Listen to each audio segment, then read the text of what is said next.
우리 좌우에 계신 분과 이렇게 인사했으면 좋겠습니다. 당신이 승리자입니다. 네.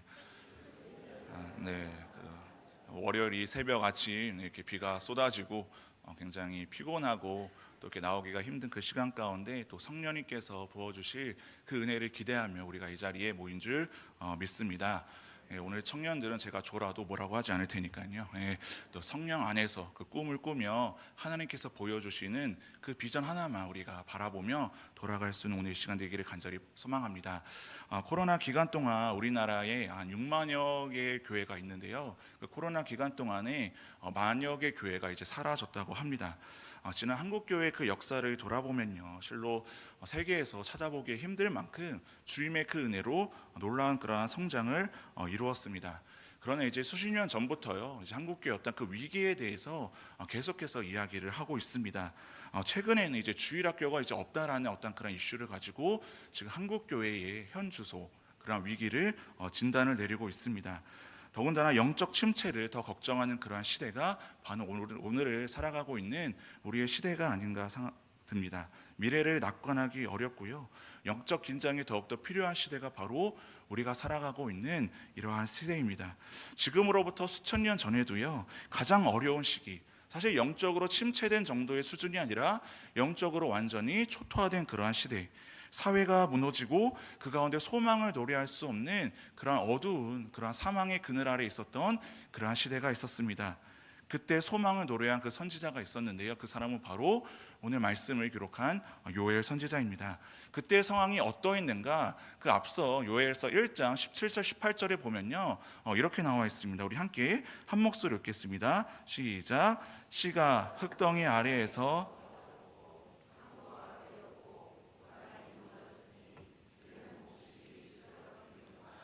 가축이 울부짖고 소떼가 소란하니 이는 꼴이 없음이라. 양떼도 피곤하도다. 지금 씨가 흙덩이 아래에서 썩어지고 있다라고 합니다. 전혀 이제 싹이 날 어떤 가능성도 없고 사회적으로 경제적으로 아무런 소망이 없어 보이는 이 시대를 이렇게 표현하고 있습니다. 그리고 여러분, 무엇이 지금 피곤하다고 하고 있습니까? 양떼도 피곤하도다. 이 성경에서 나오는 그 양이 가지고 있는 그런 의미를 생각해 보면요, 지금 아무런 어떤 소망도 없는 영적으로 무너진 이 시대에 제가 이 말씀을 묵상하면서 좀 회개를 했습니다. 항상 제가 청년들한테 늘 항상 나 피곤하다, 야 이제 나이가 나도 많이 먹어가지고 너희들하고 별로 잘 못 놀아줄 만큼 어른들 앞에서는 죄송하지만 항상 피곤한 거예요, 사실은. 그래서 그러니까 이제 이런 말은 좀 하면 안 되겠다. 청년들한테 좀 소망을 좀 보여주려면 이제 건강 관리, 체력 관리도 잘 해야 되겠다는 그런 생각이 들면서요, 지금 이 선지자가 양떼도 피곤하고 있는, 온 나라가 소망이 없고 무너져가고 있는 그런 처참한 상태에, 그런데 여러분도 영적으로도 심각한 상태를 이렇게 기록하고 있습니다. 13절 말씀 이렇게 나와 있는데 제가 읽어드리겠습니다. 제사장들아, 너희는 굵은 배로 동이고 슬피 울지어다. 제단에 수종드는 자들아, 너희는 울지어다. 내 하나님께 수종드는 자들아, 너희는 와서 굵은 베옷을 입고 밤이 새도록 누울지어다. 이는 소제와 전제를 너희 하나님의 성전에 드리지 못함이로다. 지금 하나님 앞에서 그 성전 가운데 올려드려야 될 그 예배조차도 지금 온전하게 드려지지 못하는 영적으로 굉장히 어두운 이 시대 가운데에 지금 요엘이 어떠한 소망이 있었겠습니까? 그럼에도 불구하고요, 그런 수많은 어떠한 그런 선지서를 기록한 이 예언자 선지자들은 늘 하나님의 그 나라를 소망하면서 그런 비전의 메시지를 그들이 전했다라는 것입니다. 오늘 우리가 읽은 그 말씀의 시작 28절 말씀 우리 함께 한 목소리 읽도록 하겠습니다. 시작. 그 후에 내가 내 영을 만민에게 부어주리니 너희 자녀들이 장래일을 말할 것이며 너희 늙은이는 꿈을 꾸며 너희 젊은이는 이상을 볼 것이며. 여기까지. 여기서 말하는 그 후에 그날은 여러분 어떠한 날입니까? 성경에서 말하는 항상 그 후에, 그때라는 어떤 그 표현은요, 하나님의 때가 되면, 그 주님의 때가 되면 이루실 그 날을 의미하고 있습니다. 하나님이 그 정하신 날이 있기 때문에 우리는 그 날을 믿고 소망을 바라며 살아갈 수 있다는 것이죠. 하나님이 하신 말씀이기 때문에 우리는 오늘날 이 시대를 살아가고 있는 우리들도 확신을 가지며 다시 오실 그 예수 그리스도를 우리가 바라보며 이 땅 가운데 하나님의 나라가 세워지기를 소망하며 살아가는 것이 바로 그날, 그 후를 기대하며 살아가는 그리스도인들의 모습이 되어야 합니다. 모두가 어렵다라고 하는 그러한 시기이지만 어려움을 뚫고 하늘을 바라보며 소망을 노래하는 사람들은 언제나 시대마다 있었다라는 것이죠. 지금이 위기가 아니라 이미 수천 년 전부터요, 사실은 이 땅 가운데 죄가 들어온 이후부터는요 늘 날마다 위기의 시대였습니다. 소망이 없는 그 세상이 바로 죄악으로 얼룩져 있는 이 세상이었다라는 것이죠. 단순히 우리가 어떠한 시대 탓을 하자라는 것이 아니라는 것입니다. 언제나 어려운 그 시대 가운데서도요 하나님의 나라를 소망하며 꿈을 꾸며 살아가고 있는 주님의 그 사람들이 있었다라는 것이죠. 저는 그 사역을 하면서요 제 나름대로의 어떤 그런 이제 영업이라고 하면 그렇죠, 영업 전략이 있거든요. 그래서 늘 항상 한 사람만 걸려라, 한 사람만. 제가 이제 이 특별기도회를 준비하면서 어떻게 하면 하나님께서 기뻐하신 특별기도회로 주님 앞에 준비할 수 있을까, 나오라고 하면은 늘 항상 나오는 사람들만 나오고, 어떻게 하면 안 나오는 그런 사람들을 주님 앞으로, 제가 물론 중보자가 될 수는 없지만 어떻게 이끌 수 있을까? 그래, 하나님 앞에 특성으로 영광을 돌리는 그러한 자리로 한번 특별기도회를 세워보자. 근데 제 예상대로 이렇게 좀 반대 어떤 세력들이 좀 이렇게 소리가 들리는 거예요. 목사님, 우리가 특별기도회 때 특성한 적은 없는데요. 그래서 그럼 제 마음속 그러는 거, 그럼 더 하고 싶은데요. 그래서 또 특별설교 나와서 피곤한데, 나오기도 힘든데, 또 이렇게 여성들은, 자매들은 또 화장도 해야 되고, 꼭 화장해야 됩니까? 여러분, 이렇게 옆 좌우를 한번 둘러보십시오. 당신은 누구십니까?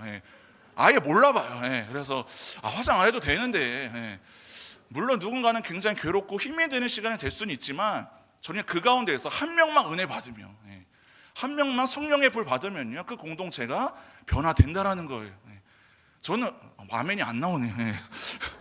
한 명만 여러분 변화 받으면요, 유년부 안에서 여러분 한 명만 은혜 받으면, 아멘. 유튜브에서 한 명만 은혜 받으면요, 한 가정 안에서 한 명만 은혜 받으면, 물론 이 가운데에서는 뭐가 억지로 누군가는 끌려 나올 수 있겠죠. 그러나 성령님께서 일하시면 그 한 명만 여러분 꿈을 꾸고 주님의 그런 사람으로 빚어갈 수 있으면, 하나님 앞에서 그것만큼 여러분 성공이 어디 있겠습니까? 제가 사람들을 모으고 끌어나오는 단계는 이 능력은 사실 없습니다. 그러나 성령께서 일하시면요, 주님 앞에 나와 변화되는 다음 세대들이 일어나면은 이 땅에 소망이 있다라는 것이죠.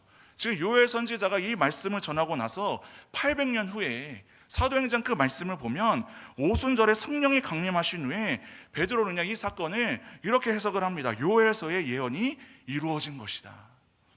그 구약의 그 선지자의 그 예언의 말씀, 하나님이 주신 그 말씀이 지금 성령의 임하 이 자리 가운데 이루어진 것이라고 하면서 사람들에게 말씀을 선포했습니다. 그때 하나님께서 말씀해 주시겠다고 한 거, 이 내 영은 여러분 무엇입니까? 28절에 여기서 말하는 내 영은요 성령을 가리킵니다. 부어준다라는 것은 여러분 무엇을 말합니까? 지금 비가 이렇게 쏟아지는 것처럼요, 구약 시대에도요 성령님께서 일하셨거든요. 그런데 그냥 한 방울 한 방울 찔끔찔끔 일하셨어요. 이렇게 막 부어주시는 성령의 역사는 언제 일어났습니까? 우리가 잘 알고 있는 오순절 성령 강림, 그때에 성령님께서 그렇게 은혜를 쏟아 부어주셨다라는 거예요. 오늘날 그 성령님의 그 시대 가운데 우리가 살아가고 있습니다. 단순히 사도행전 그 2장에서 끝난 성령님의 역사가 아니라 지금도 일하시고 우리 가운데에서 함께하여 주시는 성령님의 놀라운 그 은혜와 그 부흥이 우리 가운데에도 임할 수 있기를 간절히 소망합니다. 그런데 여러분, 그 성령을 누구에게 부어주셨다고 말씀하시는가? 만민에게 부어주겠다고 해요. 뭐 성령으로 뜨겁게 방언받는 사람들만 성령을 받는 게 아니라, 오랫동안 믿음 생활 한 사람들만 받는 것이 아니라, 제사장들, 지도자들만 그 성령을 받는 것이 아니라, 남종이나 여종이나 아이들이나 늙은이들이나 청년들이나 다 하나님께서 그들에게 성령을 부어주시겠다고 하는 거예요. 지금 우리가 이 말씀을 들으면 그렇게 와닿지는 않아요. 모두에게 그런 성령을 부어주시는구나. 여러분, 이때 당 수천 년 시대에, 전혀 이 시대에 남종과 여종, 사람 취급도 받지 않는 그러한 무리들까지도, 사람으로 인정받지 않는 그러한 아이들에게까지도, 소망이 없어 보이는 아비들, 늙은이에게까지도 하나님께서 그 만민에게 성령을 부어주시겠다고 약속하신 그 말씀은요, 이때 당시에는 굉장히 놀라운 주님의 약속의 말씀이었다라는 것이죠. 지금 그 신약시대에 와서 이 초대교회 시대에 하나님께서 놀라운 부흥을 허락해 주시는 것을 우리가 너무나도 잘 알고 있습니다. 오늘 우리가 그러한 성령의 시대에 살고 있습니다. 이 사도행전 초대교회 시대에도요 그렇게 시대적으로 그렇게 전망이 밝았던 그러한 시대는 아니었습니다. 가장 큰 탄압을 받았던 시대였고요. 그들이 그 목숨을 걸고서 지켰던 그러한 신앙을 지켰던 그 시대에 그때 하나님께서 그 주신 선물이 있다라는 것이죠. 그 선물은 바로 성령님입니다. 그 성령의 선물을 오늘날 우리들에게도 주님께서 주셨습니다. 그렇다면 이 성령을 받은 사람들이 나타나는 특징이 있습니다. 우리 28절 말씀인데요, 다시 한번 우리 한 목소리로 읽도록 하겠습니다. 시작. 그 후에 내가 내 영을 만민에게 부어주리니 너희 자녀들이 장래일을 말할 것이며 너희 늙은이는 꿈을 꾸며 너희 젊은이는 이상을 볼 것이다. 여러분, 성령을 받으면 꿈이 생긴다는 거예요. 꿈. 요즘 뭐 자녀 세대들이 꿈이 없다라고 하면요, 여러분들이 그냥 꿈을 주시면 됩니다. 저도 어렸을 때 이제 꿈이 잘 없었거든요. 근데 제가 꿈이 생기게 된 계기가 있어요. 주변에서 뭐라고 얘기했는가? 너 나중에 목사 돼야 되지. 그래서 저에게 꿈이 생겼습니다. 목사 말고 다른 것을 해야 된다는 꿈. 그래서 제가 이제 청소년 사역을 하면서 아이들한테 이런 협박을 했어요. 너희들 지금 꿈이 없으면 목사 되라, 목사. 야, 목사만큼 좋은 직업이 어딨냐. 그랬더니 목사는 저 이제 꿈이 생긴 것 같아요. 목사는 아닌 것 같아요. 그러면서 세상 가운데 나가서 그냥 꿈을 꾸는 거예요. 물론 목회자도 너무나도 오늘날 이 시대에 필요한 하나님의 그런 청지기로서의 귀한 사명을 감당할 직업이고 역할입니다.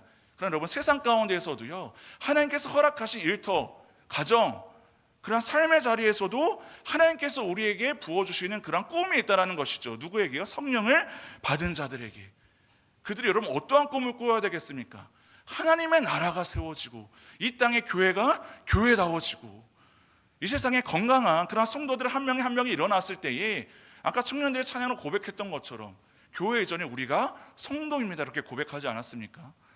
이 세상 가운데 정말로 그 한 명의 건강한 그 성도가 여러분 귀한 시대예요. 교회가 여러분 만 개가 없어졌습니다. 그럼 어떻게 해야 됩니까? 다시 또 교회를 만 개를 세워야 되겠습니까? 물론 교회를 세우는 것도 귀한 일이지만요, 우리가 교회라는 거예요. 이 시대가 정말로 악화될수록 더 교회다운 교회가 필요해지고 있는 더 시대예요. 예전에는 그런 부흥을 경험했던 시대는요, 주변에 한 반에서도 예수 믿는 사람들이 많이 있었지만 요즘에는 한 반에서 교회를 다니고 있는 사람들이 정말 손가락을 꼽는다라는 거예요. 그래서 예수 믿는다라고 이야기하는 것이 부끄럽고 사람들로부터 멸시의 시선을 받는 그러한 시대. 이제 성도 한 사람이 예전에 부흥했던 그 경험했던 시대에서 10사람의 그러한 성도의 몫을 감당해야 되는 그러한 시대, 그러한 더욱더 악한 시대이기 때문에요, 소망이 없는 시대이기 때문에 오늘날 교회가 더욱 교회다워져야 되는 거예요.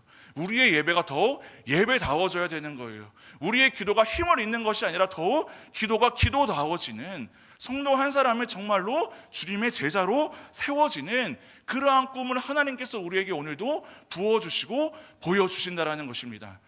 아까 제 청년들이 여러분 그런 특송할 때 그 꿈을 여러분 보셨습니까? 안 보셨으면 제가 설교를 끝낼 수가 없어요. 그래서 보셨습니까? 네, 그렇죠. 제가 어제 청년들한테 이야기했거든요. 교회 내 반경 10km 이내에 살고 있는 청년들 다 나와라. 제가 영업전략 두 번째 그랬어요. 구체적으로 얘기해야 돼요. 모든 성도들이 다 나오라고 하면요, 자기는 모든 성도 안에 안 포함되었다고 생각해요. 그런데 나는 나 교회 안에 10km 이내에 사는데, 안 나온 청년들은 누구입니까? 10km 밖에 사는 청년들이에요. 그렇게 생각하면 저는 시험에 들지 않아요. 누가 나왔는지 안 나왔는지 그게 중요한 것이 아니라 정말로 주의 청년들이 어째 제 말을 듣고 나왔겠습니까? 성령님께 저 한 사람 한 사람들을 불러주셨기 때문에, 성령의 한 사람 한 사람이 주님께서 그들을 세워가고 있기 때문에 자녀들이 장래일을 말할 것이며, 단순히 예언을 말한다라는 것이 아니라요, 하나님의 말씀을 받아 전하는 삶, 그 장래일이 무엇인가? 하나님이 이루는 삶이거든요. 그 다음 여러분, 아비들은, 늙은이들은, 노인들은 어떻게 됩니까? 꿈을 꾸며 70세 은퇴한다고 아무것도 하지 않으시기를 간절히 바랍니다. 모세도 80세부터 하나님 앞에 부르심을 받았고요, 갈렙과 여호수아도 80세에 무엇을 했습니까? 가나안 땅을 정복했어요. 인생은 80세부터. 아멘입니까? 그래서 어제 그 말씀을 준비하면서 졸려가지고 예화로 쓸까 말까 하다가 그 노래가 있잖아요. 내 나이가 어때서, 뭐 새벽에 부를 그 노래는 아닌데,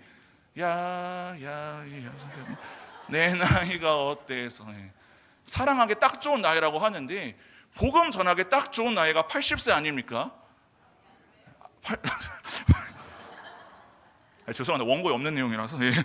젊은이들은 또 이상을 볼 것이며, 어떠한 신비로운 환상을 본다는 것이 아니라 복음에 대해 아까 꿈을 꾸고, 아까 이후에 결단 찬양 우리가 그리스도의 계절 함께 하기를 원하는데요, 청년들은 꿈을 꾸고 복음을 전하는 그러한 시대가 열리게 되기를 간절히 바랍니다. 오늘 요엘의 말씀에서 나오는 장래일, 꿈, 이상 등은 다 같은 거예요.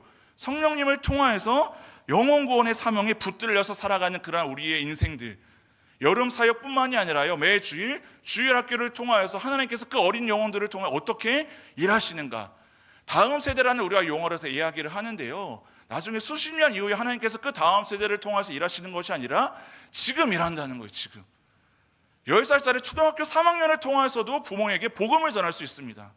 유치부 그 아이 한 사람을 통해서 할아버지 할머니를 위해 기도하게 할 수 있습니다. 어리다라고 해서 하나님이 그들의 기도를 듣지 않으시는 것이 아니거든요.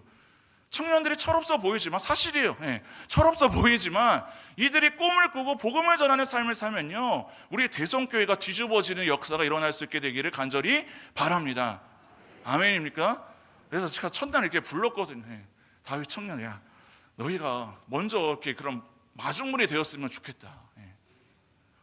내일도 나올 줄 믿습니다. 아멘. 이 앞자리는 여러분의 자리입니다. 아멘. 네. 설교 뭐 하지? 네, 마무리를 하겠습니다. 그래서 모두가 어려웠던 그 위기의 순간에 하늘 문을 열고 성령이 임하실 때 그 베드로가 그 담대하게 그 말씀을 선포하죠. 사람들한테 이렇게 이야기를 합니다. 사도행전 2장 38, 39절 말씀인데 우리 함께 한 목소리로 읽도록 하겠습니다. 시작. 베드로가 이르되 너희가 회개하여 각각 예수 그리스도의 이름으로 성령의 선물을 받으리니 이 약속은 너희와 너희 자녀와 모든 먼데 사람 곧 주 우리 하나님이 얼마든지 부르시는 자들에게 하신 것이라 하고. 어떠한 선물을 주신답니까? 성령의 선물을 우리에게 주신다라는 것이죠. 여러분, 선물 받으면 굉장히 기분이 좋잖아요. 그런데 그 선물을 끌어보지 않으면 그 선물이 무슨 의미가 있겠습니까?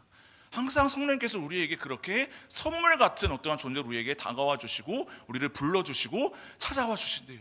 그 선물을 여러분 열어보면요, 놀라운 그런 꿈을 하나님께서 우리에게 보여주신다는 것이죠.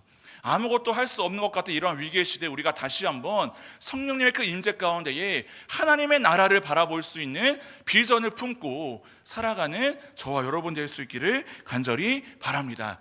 그저 현실만 바라보고, 이제 위기를 말하는 건 누구나 이야기를 합니다. 교회가 얼마나 없어지고 얼만큼 지금 복음화율이 떨어지고, 이제 그러한 이야기를 하는 시대는 저는 끝이 났으면 좋겠습니다.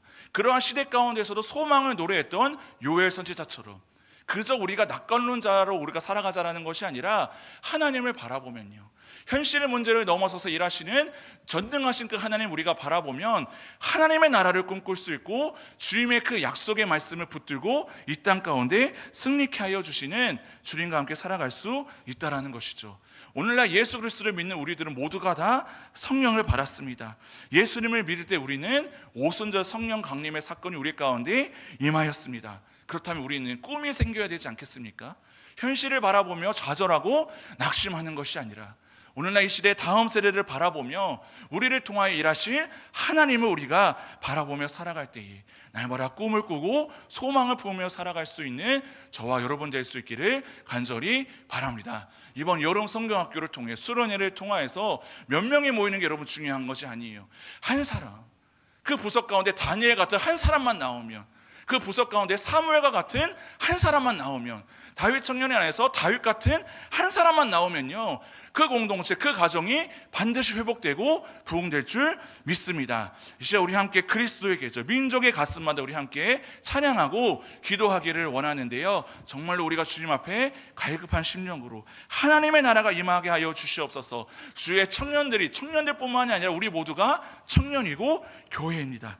예수의 꿈을 꾸고 인류 구원의 환상을 보게 해달라고 이 시간 간절히 우리가 부르짖고 찬양하며 기도하기를 소망합니다.